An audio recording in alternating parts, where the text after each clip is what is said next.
Hi, welcome to Innovator. I'm Dan Roos with Openly Disruptive. I'm really glad to share with you today what I think is going to be a really exciting conversation with a good friend. Martin Myers is a founder and is leading Trelus, and he's going to tell you all about that. It's a platform that really came from and this is how I first met Martin. He was in the private equity world and noticing just how many transactions, so exits especially, just did not end up creating the value that everybody wanted to.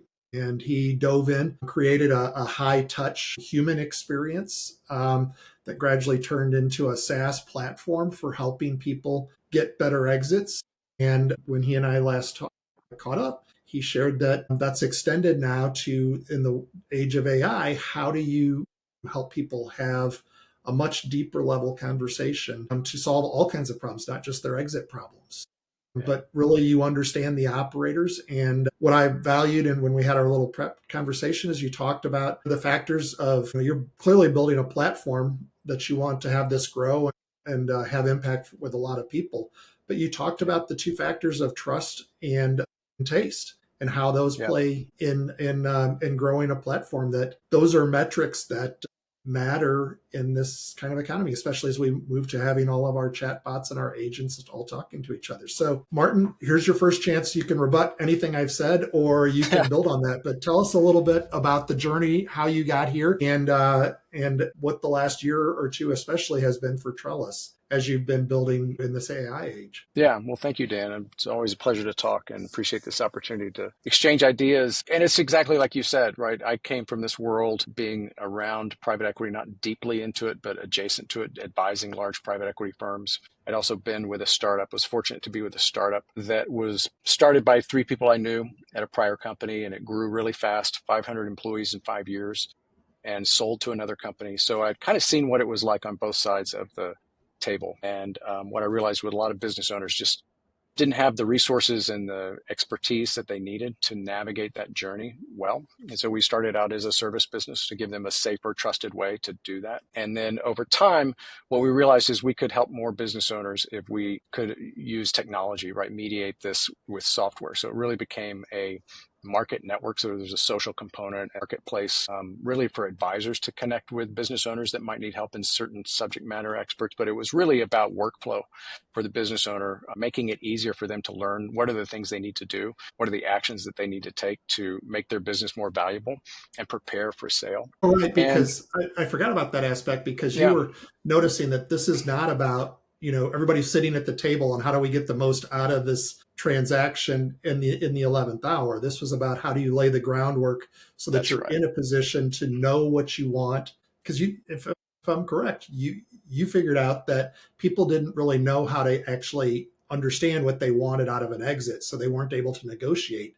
to that anyway, right? Yeah, and they were maybe just unaware of the various options, right? And there are a lot of people who are kind of trying to force them down one path, whether it's selling to another company or maybe selling to private equity or considering an ESOP. And there are multiple paths, but a lot of people that they talk to are biased towards a certain path, maybe consciously or unconsciously. And so we wanted to give them I this. think ESOP advisor isn't going to tell somebody here's the private equity path, right? Right. Some will, some won't. And yeah, they may do it in a way that is, again, not nefarious, but just like this is what we believe is the right answer for you, whether it's the right answer or not. And what we found is we built that SaaS platform for owners who are kind of further out in time. And it was a lot of the value in that platform was around these insights around how do you, while you have time, what are the things that you can be doing in your business to make it more valuable? And then GPT-4 came out in March of 23, and we said, you know what, we're going to have to reimagine. Now, everything's changed, right? So what we had built was good, and it was valuable. It didn't meet what I really ultimately wanted to have, which was something that was disruptive in a way that was high scale. And it still required kind of human to human interaction. Periodically we would meet with these business owners who were using our technology. And so what I saw with AI was maybe there's an opportunity now to really rebuild it from the ground up. And we were still focused on the exit, but rebuild it from the ground up and use AI to do things that just weren't possible before in terms of having owners harnessing intelligence of AI through this journey, this exit journey, and improving the value of their business. When we launched that AI version, what we found was that what owners really valued in our platform was not necessarily the exit prep. That was nice, that was good, but it was that our AI was really a thought partner with them. So the way we had built our agentic system was really to help the owners make better decisions, whether it's preparing for their exit or reducing, improving margins or reducing risk in the business, and really acting as a thought partner with them, and then helping them take actions, recommending what are the action steps now that we've landed on what are your goals, what you're trying to achieve, and being a thought partner with them on, okay, now here's how you can move forward. So what we really found was business owners are overwhelmed right now with dashboards and data, and now more AI tools than ever. And that they liked having this AI that was really a thought partner that asked them questions as opposed to them having to know what to prompt it to do. So it's really Socratic in that way. And then helping them uncover things that maybe they're missing and then giving them solutions to go do that. And so it's very interactive. We give the owner agency in the product to say, yeah, this insight from the AI is good. No, this one's could be better. And it goes from there. So, you mentioned this is not help me pick which one of these scarves to wear this weekend. These are Right. these are questions with some serious impact, so help Yep. me understand where I've got risk, and maybe I don't even know to ask that question, and I That's need right. something that tells me that. So how do you, I mean, we've all joked about all of the six-fingered people that we're seeing in all of the AI slop now, and, like the hallucinations, Yeah. like how do you make it so that people, like what goes into, delivering that Socratic conversation where they're getting some kind of transformational aha, because these are busy people. They don't have time to just sit and endlessly Yes. play with a chatbot. So Yes. talk a little bit about how you get them to, because you're really asking them to consent to open their minds and allow something transformational to happen. So tell me a little bit about how Yeah. you do that. Yeah, no, that's a great question. And, this is something that we are iterating on and we will continue to iterate on. What we've found is, and this gets to kind of innovation 101 is, right, if we can make it easy for them, right? And as I mentioned to you earlier, in our pre-conversation, one of our advisory board members really described it in a way that it was very powerful for us. And he described it as this kind of trust handshake, which is, okay, give us a little bit of information about you and your company, and then we're going to deliver some value back to you, and then give us a little bit more information and we'll deliver even more value back to our AI will. And so it's really about this kind of dance of give us something and we'll give you something back of value. And as you see more of the information that you give us, the better our recommendations and results are, the more powerful you see the platform is and valuable it is to you. And so it's really this idea of this trust handshake. But we start with, just with prompt starters on our landing page. So they can literally say, my biggest problem is I want to work on, improving revenue. And so that prompts our AI. They just click a button. They then create an account. That prompts the AI with the starter of the conversation. The AI says, okay, just give me your website. And we gather some public signals about their company. And it says, okay, here's what I understand about your business. Do I have this correct or not? Is there anything else I need to know? The owner usually says, yeah, looks good, or no, you might want to change this. And then it starts with this really root cause conversation of saying, okay, you're saying this is what your goal is.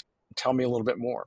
And there's this kind of back and forth. And one founder, so we have a version for startup founders and a version for business owners, more established businesses. And one startup founder described it as like having a therapist for her business, right? So these are just things that it's eliciting in them that helping them think about their business, but it's easy because it's coming to them and not them having to figure out, okay, what's the exact prompt that I need to craft, and what do I need to tell it, and who do I need to tell it to be? All of that is built in behind the scenes. Interesting. Well, and what's intriguing to me as I think about this is, so there is the black box of AI. So it's, Yeah. it's really hard to know what comes out of it. So Yep. how do you, you're trying to grow a platform. So you're trying to get this to be each one of your users has this transformative experience that they just want to continue to engage with this, and that they Yep. want to share that with other people. So what are the ways that you can, what's the KPI for trust? Or, how do you know that somebody is saying, yeah, this is worth the price point that I'm paying for it because it fits with what I'm expecting in that price? How do you know that kind of stuff when you can't necessarily just follow along with somebody's journey? You've got to, how do you do that for yourself, and how do you do that for the team? And, Yeah. ultimately, I guess it's, do they keep renewing? But how do you know before they churn away that you've got a problem to address? Yeah, I think part of it is because we had this prior platform that was not agentic, and but we had these questions that we would ask these business owners about their businesses and these challenges in their business, and giving them where they should be focusing to improve the value of their business. And then we could also give them recommendations. What we did is we built this really in components in a manual way with these business owners, where we would kind of use AI in the background to help them know where it is that they should focus, what are the action steps that they should take. And again, very much with giving them agency of like, yeah, that feels right. No, this doesn't. And so I think the fact that we built this with real people in real time, then when we launched it and it didn't involve us in the conversation, the owners who, again, they have to, when the AI is asking them questions, they have to be thoughtful about their responses. Otherwise, they're not going to get good output back, right? Mm-hmm. So we have seen some people, because we can see what people are doing on the platform. We've seen people who are just kind of like probably not bought in. And so they're being a little bit flip in their responses. And so it's the results that they get back are not optimal. But if they're thoughtful, what we found with the users who were doing it when we were doing it in a more manual way, a things that don't scale way, is they then implemented these recommendations from the AI, and they saw the results. And then they were like, well, I want to do this again.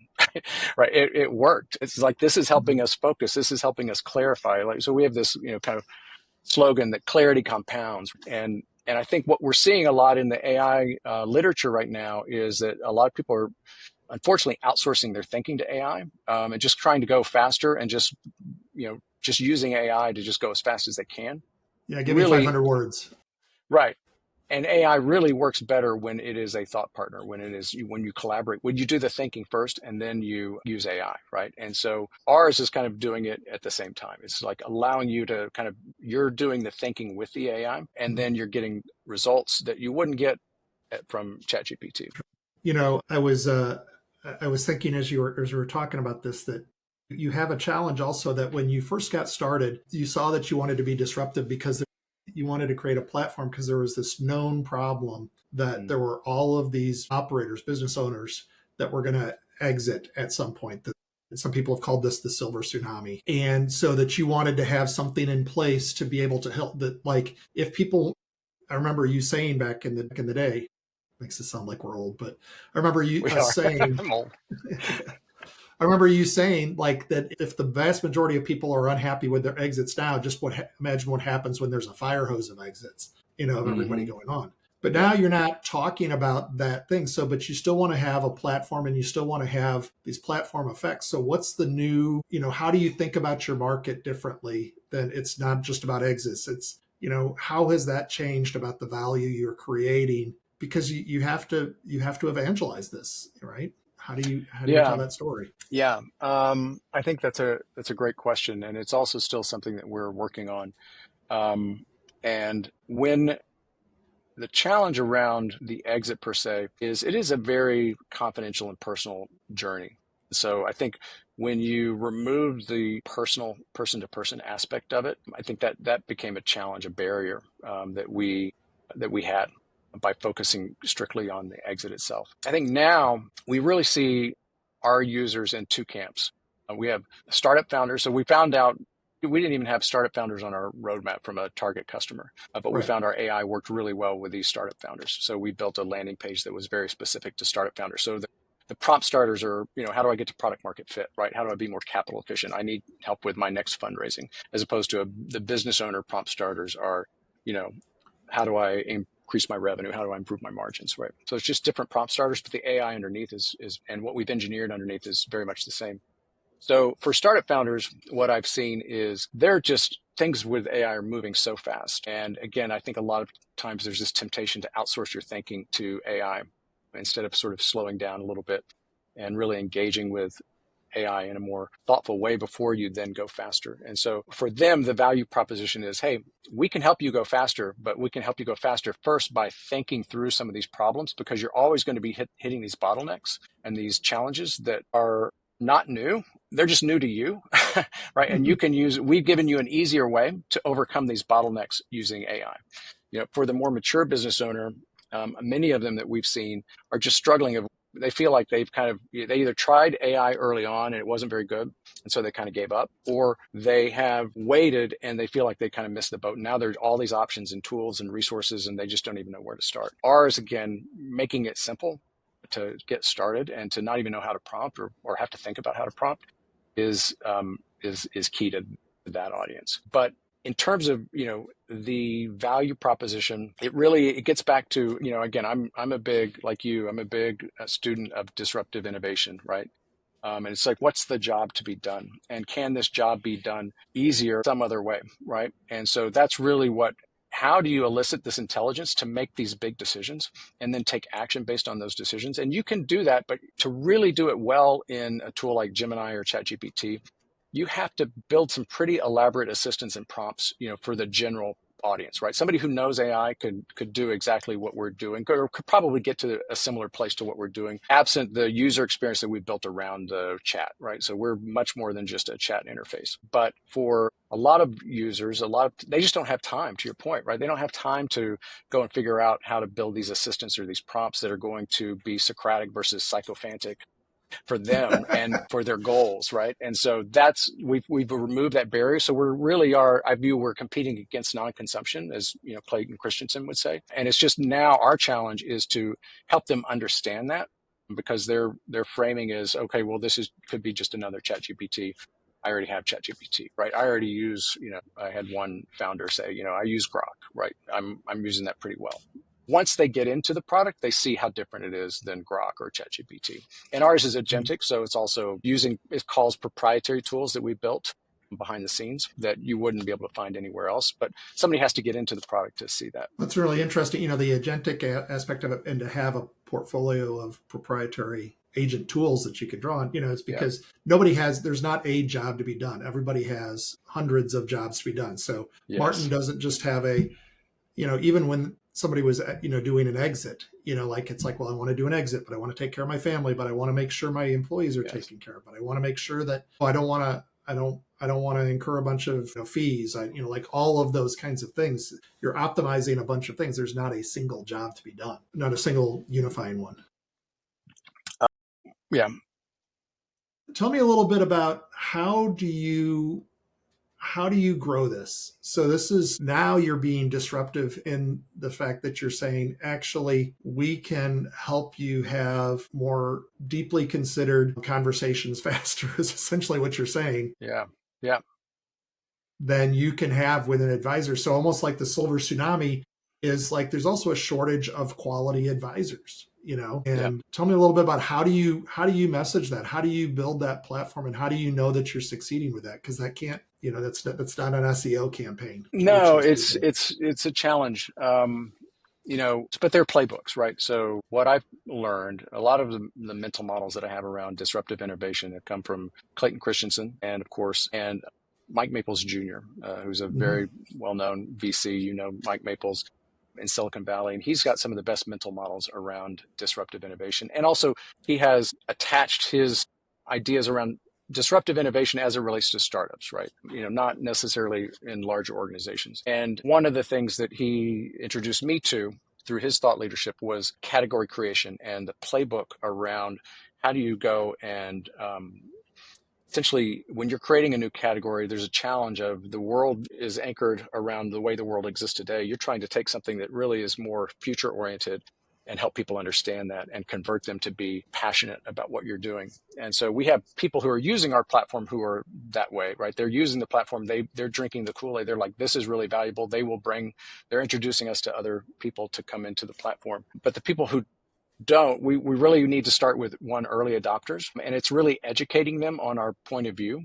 Kind of at the very top of the funnel is like, hey, this is the way the world is today. This is the way people are using AI, and they're going faster. And but there is a better way, right? There's another way that you can use AI. You can do it yourself, right? It's just kind of putting that thought leadership out there, and it just takes time to. I'd say what you're doing is this is what Mike Maples would say is you're teaching them how to buy. You're not selling to them, right? You're teaching them, okay, here's the way the world works. Here's the way we see the future, and a better way. And over time, just gradually moving them in towards understanding how that better future could exist. And by the way, here's our product that actually helps get you there, right? So it's this idea of, I love this story that I've told to people about when Steve Jobs, early on in Apple, it was 1985, he gave this talk at Lund University in Sweden where he said he had just learned that Alexander the Great had Aristotle as his tutor. And just pure kind of Steve Jobs fashion, he said, I was so jealous when I learned that. Like, I would love to have had, Aristotle as my tutor. And he said, someday I think we will have access to Aristotle. Like, you'll have, essentially the equivalent of Aristotle in your pocket or on a computer where you can ask Aristotle questions, right? And so I think he was really, and that was 1985, but he was imagining that where we are today. And to me, that's how Steve Jobs would be using AI. He would be using it to think different. He would be using it to think better. He would absolutely be using it to be more efficient and more productive, right? He built some of the most efficient and productive factories in the world. But before he did that, he would use it as this kind of challenging way of challenging his thinking and helping elevate his thinking. And that's really what we see the vision for Trelus is to use AI in that way before you go and use it to go faster. What is the pain that your users face? So when you go out, because now got this thing that it's a deeply personal relationship that's only going to be revealed over time. So how do you message what is the pain that makes me say, well, I'd like to check that out? Yeah, I think, Michael Seibel talks about you want to get to people when their hair's on fire. Right, right. So they're going to absolutely ask for water if their hair's on fire. So again, I think looking at our different audiences, I think for startup founders, they're always coming across these, kind of roadblocks and barriers and challenges and helping them. And those feel urgent, right? They feel like, okay, we have to get to product market fit. How are we going to get there? We're hitting some roadblocks. And so what we're asking them to do is put that biggest challenge, like the biggest, hairiest, most difficult problem that you're trying to solve right now, drop that into our chat interface and let our AI help you solve that problem. And so to me, that's the answer on that side. For the business owner, I think it's similar. A lot of them that we saw in the past have just kind of redlined in their businesses. It's similar but different, right? They're exhausted, they're tired. They kind of, feel like I've taken this as far as I can. Some of them may have gone and tried to sell their business and got a bad response from somebody that said, hey, you know what? You're a great person, but your company is not ready for sale. You're not going to get the value that you think you're going to get. To us, that's the person who should come to our platform. And we're finding, referral partners through people who, kind of catch them at that moment, an investment bank that's working with them and says, you know what, you're not quite ready. Or a buyer that, talks to them and says, you know what, you're not quite ready. And then using our AI to kind of really explore that. And okay, what are the things that I should be doing to get my company to the level that it needs to be? Wow. This has been a great conversation. I want to just kind of close. I think it's really important that what you're doing is challenging and you've been doing it, you've been running a marathon. So how do you stay sane at this? Like, talk to a lot of people and it's like, so yes, I have this vision, but here's what here's what my long-term vision is of what success looks like. I get this big exit or I get this big, we hit 500 employees, whatever that thing is that they use as their long-term vision, but they have to think about what are they doing to make sure they're on that path between now and then. And frequently there's not a playbook. There's not a, here's the metric that will tell you if you're going to get to 500 employees or not. So how do you day in and day out and over time make sure that you're on course for this thing? Because you want this to impact, this could impact millions of business owners. Yeah. It's a great question. We've been doing this a long time, and I've stopped, business models that would have been very profitable, and we're differentiated, right? We're category creating, but did not meet the standard that I'd envisioned of, doing something that was more disruptive at scale. And so, fortunate for me, I think again, this gets back to sort of Maples and some of his mental models, but he really calls it inflection theory, right? There are these technological inflection points that have happened throughout history that have opened up opportunities for people to seize those moments. And so I think we got lucky in a way that, this moment came for us because what I really wanted to achieve was really beyond what we could do with technology unless we had tons of data and, with machine learning. So for me, it was a little bit of just kind of, I think, dogged persistence of that, hey, this is what motivated me was not sort of the size of the company or the financial outcome of the company. It was like, I wanted to make an impact, right? I wanted to have a positive impact. And so what kind of kept me going was this idea that it's out there somewhere. And again, AI, I think, helped unlock our ability to do that in a way that, and then we had to rebuild the team. We had to do some things, we had to make changes, and that's hard. I think of it as, you're doing a startup. One, it's a very humbling experience, right? So you have to kind of learn to just accept the growth that personally has to come from it. But two, it's also like building something. You're like in quicksand, and you're always kind of trying to feel like you're on firm ground, terra firma, and then your foot goes down, right? And to keep doing that, I think you have to have a vision for the way the world can be, and that it will get unlocked if you have a market insight that's real, but you just haven't quite put the pieces of the puzzle together. Does that make sense? And so now it feels like we've got terra firma in some ways. We're still, it's a very creative process, which I think is also a challenge for people who are building today who want to go really fast. That could be a detriment to the creativity that's required of, doing something that you can't always just go fast, right? Sometimes you have to do messy things with customers and be truth seeking with customers in order to get to the right answer. And that you might be able to go fast if you're doing a sustaining innovation. You're just copying, trying to make something else better. But I think for disruptive innovation, there are times where you should not go fast, and you need to be okay with that. And that's a hard thing to do, because a lot of the people are going to be telling you it's wrong, or what you're doing is not innovative, or it's not going to work. And meditation has helped. Having a good spouse has helped. A wonderful spouse. But it's hard. It's hard. I think what has to drive you is that ultimate vision for where you want the world to be. So you almost have to, because you're doing this transformational kind of event for each of these business owners, like, I like every time they develop a new level of trust, like, oh, it helped me with this question about revenue. Now it's helping me with this question about risk. Now it's helping me that, and I didn't even really know I had those questions. So as you Yeah. observe those kinds of like, that trust being increased, like the quality, the quality of information that they share and everything, that gives you the signals that you're onto something. And then you just have to, Yes. look at the numbers and make sure that the numbers are scaling at the same rate. You can't do that for just one person at a time. Otherwise you would. Yeah. Yeah. Yeah. And we're still in that phase of getting to product market fit. And so I think a lot of the motivation for me right now, part of what excites me, is that engagement with a user. And there's like, I just had a conversation with one today, and he's like, well, what about this feature that's you said might be coming? And what about this other feature? And those are really good signals from these power users and super users of what we should go do next. And so you do go from this very sort of amorphous kind of, what is this going to be, to now it's starting to feel more deterministic, and letting again, in a truth-seeking way, where you're letting the customer be the guide, and then you're then innovating around that need and that pain point, or that feature that they want, right? And hopefully you deliver something that they're like, oh my gosh, this is better than what I could have even imagined. But that really is hard work with the users, right? And it's also not very fast. So I think once we, and then we'll keep iterating on that to get to product market fit. Yeah. Well, that, really that collaboration with those power users, that Yeah, they're, it's almost like they see a product that you haven't yet seen yet, but they have an idea of what that is, and they're helping you along with that. absolutely. And so, yeah, that's that humility. And so you mentioned something earlier about clarity, and it was really clever. And I can't remember what you said about Clarity compounds. clarity compounds. Yeah.